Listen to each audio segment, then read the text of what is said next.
හරි එයා දැන් බලයින ලියන්නකෝ විසඳුම කියලා.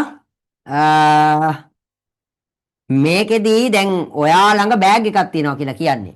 ඒ බෑග් එකේ පුතේ සාක්කු තියෙනවලු 6ක්. ඉතින් ඕනිතරම් ඔයාලා ළඟ බෑග් තියෙනවා. ඒ සාක්කු තියෙන බෑග් වල විතරක් නෙමෙයි. ඔයාලා අඳින ෂර්ට් වල, කලිසම් වල, ගවුම් වල නේද? ඔය සාක්කු තියෙනවනේ.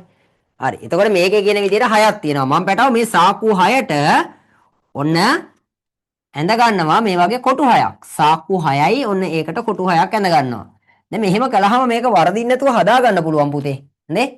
නැත්නම් ඔයාලා පටල ගන්නවා පෙලක් අය. ඇඳ ගන්නකෝ. සාක්කු 6ට කොටු 6ක්. හරි. සාක්කු 6යි ඔන්න 6ට කොටු 6ක් ඇඳ ගන්න ඕනේ. හරි. එයා දැන් බලන්නකෝ. ඉන් 4ක ඒ සාක්කු වලින් 4ක ඉන් 4ක කියන්නේ සාක්කු වලින් 4ක. පැට අපි සාක්කු 4කට තරු දාගමු. ඔන්න සාක්කු 4ක්. ඉන් 4ක ඉන් 4ක බලන්න ඉන් 4ක ටොෆි දෙක බැගින් මෙන්න මේක හරියට තේරුම් ගන්න ඕනි. දෙක බැගින් කියලා කියන්නේ. මොකද පුතේ දෙක බැගින් කියන්නේ? දෙක බැගින් කියන්නේ මොකද්ද? හරි. දැන් ඔයා හිතන්න මෙන්න මේව. ඔන්න ඔයාලා පන්තියේ යාළුවෙක්ගේ උපන්දිනයක් තියෙනවා. හරිද?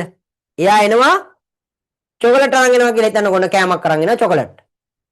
එයා හැම යාළුවෙක්ටම චොකලට් දෙක ගානේ දෙනවා නම් ඔයාටත් දෙකයි හැමෝටම දෙකයි. හැමෝටම දෙක ගානේ දෙනවා නම් අපි ඒකට කියනවා මොකක් කියලාද?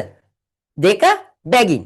බලන්න වචනේ දෙක බැගින් කියන්නේ දෙක ගානේ. හැබැයි යා මෙහෙම කරනවා නම් එක්කෙනෙක්ට එකක් දෙනවා. අනිත් එක්කෙනාට දෙකක් දෙනවා. අනිත් එක්කෙනාට තුනක් දෙනවා. ඔය පෙලක් අය ඉන්නවනේ හොඳම යාළුවට වැඩියෙන් දෙනවනේ නේද? අනිත් එක්කෙනාට ඔන්න ආයෙ එකක් දෙනවා. අර එහෙම දෙනවා නම් එක එක්කෙනාට එක එක ගණන් දෙනවා නම් එතකොට පුතේ දෙක බැගින් කියලා කියන්න බෑ. හොඳේ? දෙක බැගින් නම් අනිවාර්යෙන් හැමෝටම දෙක ගානේ දෙන්න ඕනේ. එහෙනම් දැන් මේ බලන්නකෝ. මෙන්න මෙතන සාක්කු 4ක තියෙනවලු දෙක බැගින්. එහෙනම් මේ සාක්කුවේ දෙකයි, මේ සාක්කුවේ දෙකයි, මේ සාක්කුවේ දෙකයි, මේ සාක්කුවේ ටොෆි දෙකයි. හරි. දාගන්න එතෙන්ට දෙකේ ඒවා. ඔන්න ඔය සාක්කු ටිකේ ටොෆි දෙක බැගින් තමයි තියනවා කියලා කියන්නේ. ඔපුත ඒක පැහැදිලි අය? ටොෆි දෙක බැගින් තියනවා. එහෙමනේ නේද? හරි. ඊළඟට බලන්න ඉතිරි සාක්කු වල ඉතිරි සාක්කු කියලා කිව්වහම මේ තව සාක්කු දෙකයි ඉතිරි හොඳේ.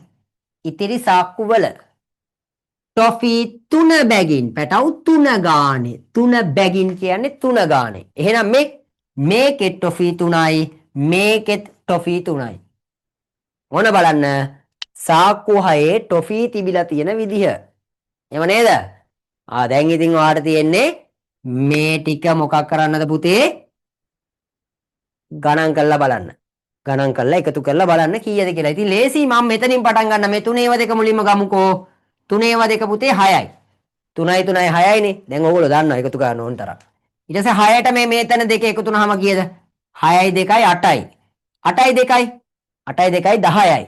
10යි 2යි 10යි 2යි 12යි. 12යි පැටව මෙන්න මෙතන දෙකත් එක්ක 12යි 2යි 14යි. එහෙනම් මේ බෑග් එකේ ටොෆි තිබිලා තියෙනවා කීයද පුතේ? 14ක්. කෝ මේක පැහැදිලි අය? පැහැදිලිද? හරි. එහෙනම් ඔන්න අපි පැටව අදට වැඩ අවසන් කරන්න හදන්නේ දරුවෝ. අපි ආපහු හම්බෙන්නේ මොන අවුරුද්දේද? මොන අවුරුද්දේද? දීලා පෙන්නන්න බලන්න. මොන අවුරුද්දේද? නෑ පුතේ රනිදුනෙත් සර මාසෙ නෙමෙයි අහන්නේ. අපි ආයෙ හම්බෙන්නේ මොන අවුරුද්දේද? මොන අවුරුද්දේද? කෝ ජනවාරි නෙමෙයි පුතේ මේ මාසෙනේ. අපි ආයෙ හම්බෙන්නේ මොන අවුරුද්දේද? අනේ ඕගොල්ලන්ට මතක නෑ නේද? මේ පන්ති පටන් ගත්ත මුල් දවස්වල කියලා දීලා තියෙනවා. මේ ඉන්නේ අපි දැන් ඉන්න අවුරුද්ද 2025 නේද? මේ ඉන්නේ අපි පහු කරගෙන ආපු අවුරුද්ද. මේ කියන්නේ මෙයාට කලින් එක්කෙනා 2024. හරි.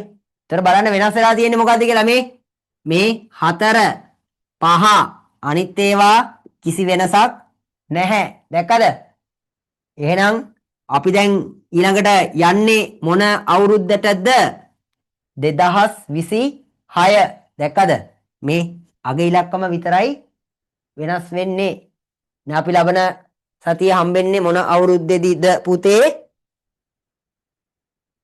මොන අවුරුද්දේද? 2026.